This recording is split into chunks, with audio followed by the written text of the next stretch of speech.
જય શ્રી કૃષ્ણ. પ્રિય વૈષ્ણવજનો, આજે આપણે પુષ્ટિ સત્સંગ સાગર ચેનલમાં ચરણ સ્પર્શ અને જે આપણે નમન કરીએ દંડવત, તો એમાં શું વિજ્ઞાન છે એના વિશે આપણે ચર્ચા કરીએ. એ પહેલાં જો આપે પુષ્ટિ સત્સંગ સાગર ચેનલને સબસ્ક્રાઈબ ન કરી હોય તો સબસ્ક્રાઈબ કરો તથા અન્ય વૈષ્ણવ મિત્રોને શેર કરો, જેથી સત્સંગના નવા નવા વિડીયોઝ તેમને સુધી પણ પહોંચી શકે. હવે ભૌતિકવાદ અને અધ્યાત્મકવાદ બંને જુદા છે. આજે ભૌતિકવાદની જ બોલબાલા છે. પશ્ચિમના દેશો જ્યાંના લોકો અધ્યાત્મકવાદ પચાવી શક્યા નથી. તે માત્ર મટીરિયાલિસ્ટિક એટલે કે ભૌતિક વિચારો જ જીવનમાં આધિપત્ય ભોગવે છે. આપણી સંસ્કૃતિ અધ્યાત્મકવાદી છે. વિદેશી રંગમાં રંગાયેલા લોકો જેને આત્મજ્ઞાન નથી, તેઓ જ્યારે કોઈને નમન કરતા કે ચરણસ્પર્શ કરતા જુએ છે ને, તો આશ્ચર્ય અનુભવે છે. આમ કરવાનું કારણ શું? તેથી શું લાભ? તેમની સમજમાં નમન અને ચરણસ્પર્શ એક ભૌતિક શ્રમ જેવું સમજે છે એ લોકો. કેટલાક તેને ગુલામી કહીને મશ્કરી કરે છે, પરંતુ ગુલામી એ ભૌતિક છે. પરાણે ભયથી કરવી પડે છે અને તેનું ફલ અતિ તુચ્છ ભૌતિક જ હોય છે. નમન ચરણસ્પર્શ એ દાસ્ય મુલકા છે, જેનું ફલ ભૌતિક ફલ કરતાં અનંત ગણું અધિક પારલૌકિક છે. આ ભેદ સ્પષ્ટ સમજાય તેવો છે.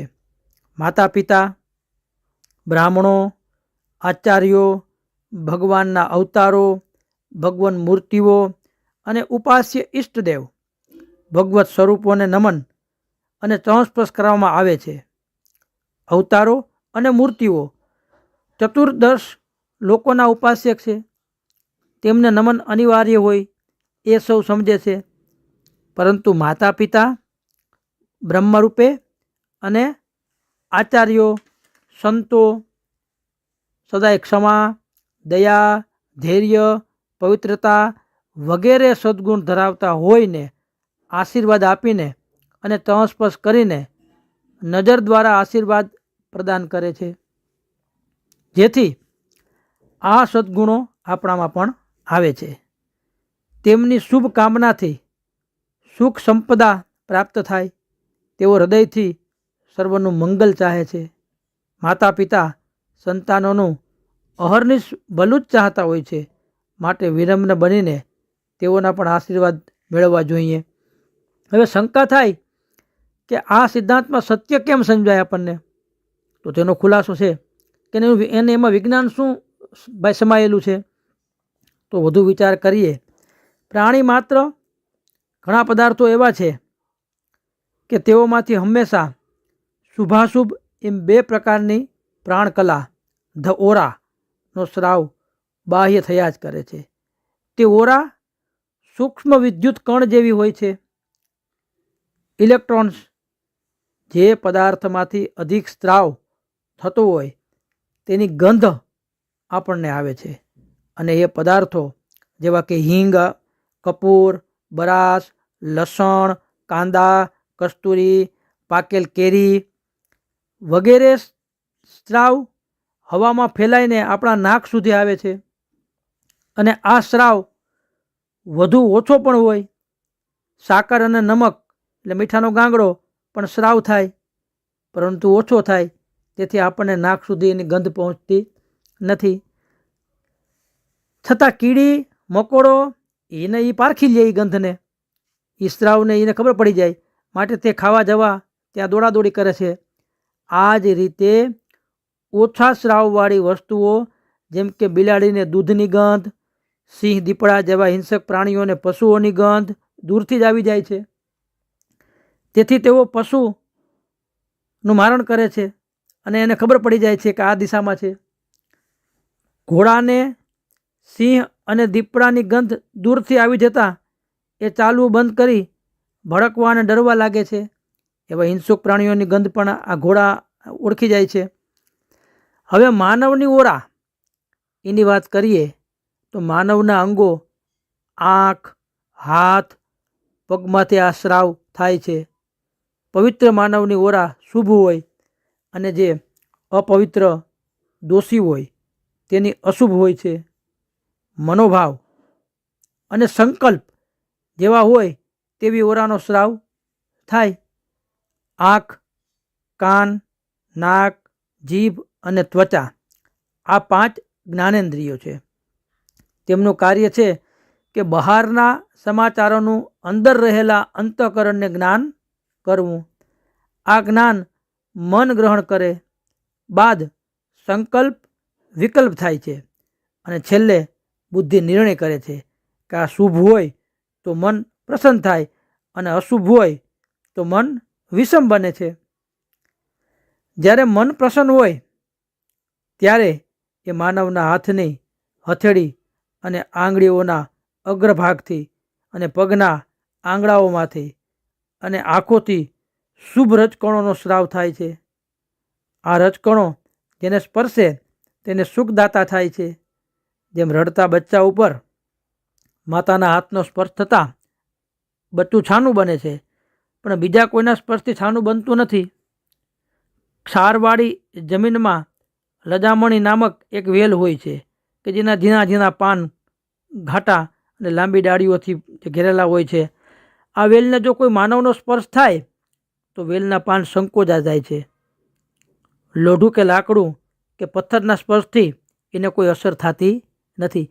માત્ર માનવ ત્વચાના સ્પર્શની અસર થાય છે અને તો એ પાન બીડાઈ જાય છે. સારું સુવાસિત ગુલાબનું ફૂલ કુમારી કન્યાની મુઠ્ઠીમાં 15 મિનિટ રાખી બહાર કાઢતા જેવું હોય તેવું જ જોવામાં આવે છે. તેવું જ એક ગુલાબનું ફૂલ એક રજસ્વલા બહેનની મુઠ્ઠીમાં 15 મિનિટ જો આપણે રાખવામાં આવે તો એ ફૂલ ચીમડાઈ જાય ને કરમાઈ જાય ને પાંખડીઓ ખરી જાય છે. આ દાખલાની સ્પર્શની અસર વનસ્પતિ ઉપરમાં છે તો પછી ચરણ સ્પર્શના વિદ્યુતકરણોની અસર માનવમાં જે સેન્સિટિવ છે તેના ઉપર કેટલી થાય સ્પષ્ટ સમજાય છે આપણને. ચરણની રજના સ્પર્શથી જ અહલ્યા જે શલ્યા હતી, પથ્થર હતી, એ શલ્યામાંથી અહલ્યા બની. ચરણ અને શ્રીહસ્તના સ્પર્શ માત્રથી જ બેડોળ જે કુબજા અને એ સુડોળ યુવતી બની ગઈ. શ્રી વલ્ભાચાર્યજી સુબોધનિજીમાં પણ આજ્ઞા કરે છે જેનામાં દિવ્યતાનું ભાન થાય એ જ નમવા યોગ્ય છે. ગુરુ, આચાર્ય, બ્રાહ્મણો વગેરેમાં જે દેવતત્વ જ નમનમાં પ્રયોજક છે. ગુરુત્વ તો તેમની પરિચર્યા સેવામાં પ્રયોજક છે.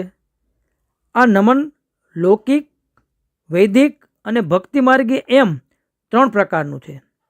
એમાં પહેલું ચરણ સુસેવ્ય જાણીને સ્નેહથી ચરણાવિંદમાં નમન થાય એ ભક્તિ માર્ગીય નમન છે. બીજું ભગવત સ્વરૂપને નમન કરવું એ વૈદિક છે. અને ત્રીજું પ્રભુના ઐશ્વર્ય, વીર્યયાદી ધર્મોને નમન કરવું એ લૌકિક નમન છે. ચરણ સ્પર્શ અલૌકિક દાસ્યના નિત્ય કર્તવ્ય તરીકે ભગવદ દાસ્ય દ્વારા જ કૃપા પ્રાપ્ત થાય એમ સમજી પ્રભુનો જમણો ચરણ મર્યાદા અને ડાબો પુષ્ટિ છે. તેની પ્રથમ મર્યાદામાં અને પછી પુષ્ટિમાં પ્રવેશવાની મર્યાદા હોવાથી પ્રથમ જમણા ચરણ અને પછી ડાબા ચરણની અંગુલનો સ્પર્શ કરીને ચરણોના તળિયાનો સ્પર્શ કરવાથી ચરણરજ પણ સાથે આવે, જેનો સ્પર્શ આપણી આંખો, મસ્તક, હૃદયને કરાવતા આપણા મન, બુદ્ધિ, હૃદય અને નેત્રોને ભગવદ ભાવવાન બનાવે. તો આ રીતે ચરણ સ્પર્શની પ્રણાલીના દંડવત પ્રણામ એ જોઈ એ નવધા ભક્તિમાંથી ચોથી 5-7 ભક્તિ છે. તો શ્રી નિત્યલીલાસ ગોવિંદરાયજી મહારાજ શ્રી જે આપણે પોરબંદરના એના સુધા બિંદુના વચનામૃત 27માંથી આપણે આ ચરણ સ્પર્શ અને નમન એ કઈ રીતે વિજ્ઞાનની દ્રષ્ટિએ પુરવાર થાય છે તે આપણે જોયું. તો ઘણા વૈષ્ણવો ને શંકા કુશંકા હોય કે ભાઈ આ ચરણ સ્પર્શ ને દંડવત ને નમન ને શું છે, તો આના ઉપરથી આપણને સ્પષ્ટ ખ્યાલ આવી શકે. શ્રી વલ્લભાધીશ કી જય.